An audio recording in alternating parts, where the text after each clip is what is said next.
محمد صلی اللہ علیہ وآلہ وسلم تمہارے مردوں میں سے کسی کے والد نہیں ہیں، لیکن اللہ کے پیغمبر اور نبیوں کی مہر یعنی سلسلہ نبوت کو ختم کر دینے والے ہیں،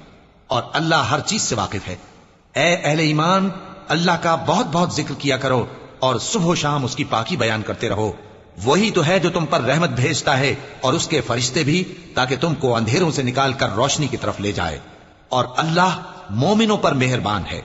جس روز وہ اس سے ملیں گے تو ان کا تحفہ اللہ کی طرف سے سلام ہوگا، اور اس نے ان کے لیے عمدہ ثواب تیار کر رکھا ہے۔ اے پیغمبر، ہم نے تم کو گواہی دینے والا اور خوشخبری سنانے والا اور خبردار کرنے والا بنا کر بھیجا ہے، اور اللہ کی طرف اسی کے حکم سے بلانے والا اور چراغ روشن۔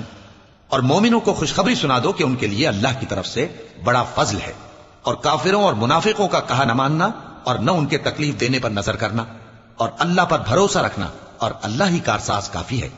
مومنوں، جب تم مومن عورتوں سے نکاح کر کے ان کو ہاتھ لگانے یعنی ان کے پاس جانے سے پہلے طلاق دے دو تو تم کو کچھ حق نہیں کہ ان سے عدت پوری کراؤ، بس ان کو کچھ فائدہ یعنی خرچ دے دو اور ان کو اچھی طرح سے رخصت کر دو۔